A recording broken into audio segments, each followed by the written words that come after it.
Сайн байцгаана уу? Нутгийн зам алан, нутгийн ахан дүүс та бүхэндээ хаврын тэргүүн сарын энэ сайхан өдрийн мэндийг өргөн дэвшүүлж, та бүхэндээ болон та бүхний гэр бүл, хань нийжил, үр хүүхдэд хамгийн сайн сайхан бүхнийг хүсье өрөөё. За та бүхний аав ээжийн төрсөн нутаг, та бүхний маань төрсөн нутаг, увс нутаг, гал боломтой сахиж байгаа 85 мянган иргэдийн маань удирдах, ажиллаж байгаа энэ аймгийн удирдлагууд та бүхэнд бас өөрсдийгөө таниулах шинэ залуучууд үүрэг хүлээсэн.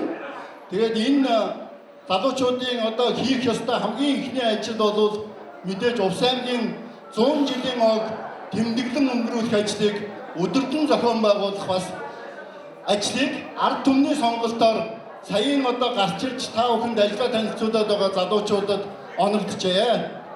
100 жилийн үзэн гэдэг бол их хөв заяа.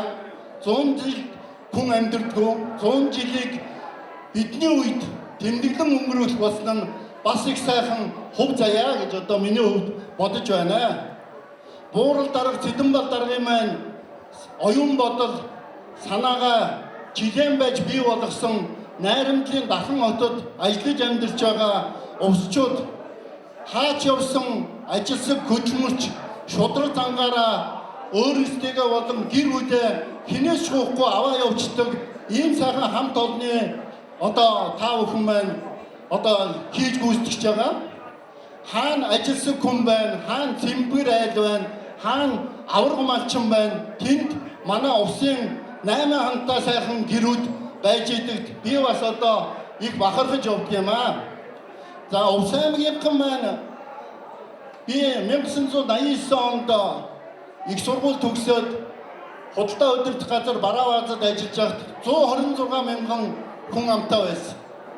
За тэр үед баруун дөрвөн сум гэхэд 10 мянган хүн амтай, Тэс сум 10 мянган хүн амтай, Өмнө гов сум 7 мянган хүн амтай байсныг одоо би санаж байна.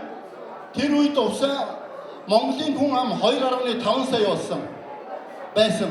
Өнөөдөр Монголын хүн ам 3.5 сая болсон. Увс аймагт 85 мянган хүн байгаа.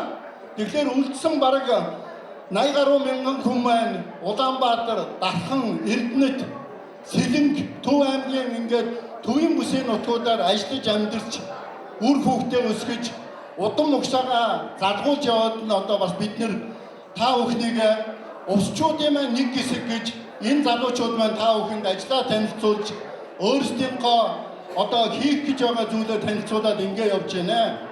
За миний хувьд бас залуудаа худалдаа үйлчлэгийг удирдах газар Бараавазаар 6-7 жил ажиллаа. Сүүлийн 20 жил Увс аймагтаа ажиллаж амьдарсан.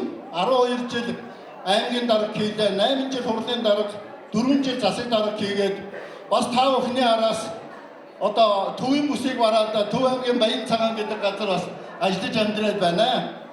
Тэгээд увсчууд маань төрийн наадамд энэ 100 жилийн хугацаанд бас зөвхөн төрийн наадамд гэхэд 19 төрөг бүхийн амжилтаараа хийсэн байна. Энд одоо Баян мөнх авраг маань, одоо Балчины авраг маань, Бүрэн төгс авраг, Мөнгөт авраг, за Бацуур авраг, Гамбат арслан гээд энэ бүхчүүд маань 19 улсын наадмын төрөг, төрийн наадмын төрөг авсан байна. 14 үзүүрийг авсан байна. За хурдан хурд сүлгээр төрийн наадам төрүүлсэн бас 4 сайхан уяач байна. Анх 2005 онд Увс аймгийн Өндөр хангаа сумын харьяат Цэнэнгийн Цэнд аюушийн Күрэн мөр төрийн наадмын их насны мөрөнд төрүүлж ийлээ. Дараа жил нь Цэрэнжээ өвгөөлөгчийн Хээр мөр төрийн наадам төрүүллээ. Одоо 90 жилийн огоор манай Зүмбүвэ сумын уугууд Бичээрэн далайн Хязаалын өрөө Дүн насны халтар өрөөнд төрийн наадам төрүүлсэн. 22 онд 23 онд Увс аймгийн Зүүнгов сумын уугууд Бадарчин Норон самбуугийн Гойхээр газар бас төрийн наадам төрүүлсэн. Ийм сайхан амжилт түүх байдаг юм байна. За бас хурдан урт ном сумаараа хурц харваагаараа Увс аймгийн Тэс сумын уугууд Дамирнгийн Норжмаа маань 2 төрийн наадам төрүүлсэн гэсэн. Тэгэхээр зэрэг увсчууд бид нь бас бахархах зүйлтэй төрийн наадамд оролцдгийм байна гэдгийг бас та бүхэндээ сануулж хэлэхэд илүүжгүй. За мэдээж 100 жилээр хүн болгон нутагтаа очихыг бодон бидний уул усны дэваачин болсон увс нутаг болвол байгаль нь болвол хаач байхгүй бидний сэтгэл зүрхэнд үргэлж байдаг увс нуур, хархираа түргэний уулс, хяргас нуур, төрийн дахилтаа хангахын хайрхан гээд олон сайхан газартаа гэхдээ хүний гараар ордог бүтээн байгуулалтуудыг бол бас бид нар байна. Бас хийх ёстой. За та бид нар мэдээж Увс аймагт очоод тэнгэрийн орондоо очоод аав ээжтэй очино, ах дүүнэртэй ах дүүнэрдээ очино. Аав ээж ах дүүнэр нь тэнгэрийн оронд явцсан ийм хүмүүс байдаг бол төрж өссөн аав ээжийнхээ нутаг усанд нь очино гэдэг хамгийн ихэм сайхан ажил байдаг. Аав ээжийнхээ алтан шарилд нь мөргөдөг бидний тийм сайхан зан үйл байдаг. Тийм учраас бид өнөөдөр энэ зам маань Увс аймаг руу Монгол улсын бараг ихэнх хүн амьтан Увс аймаг руу цуг бахаа. Тийм учраас та бүхнийг ч гэсэн тэнгэрийн орон болсон Увс сайхан нутагтаа төрж өссөн нутагтаа төрлөх гал боломжтой айлчлан очиж сайхан одоо баяр наадмаараа тэнгэрийг үрж байна.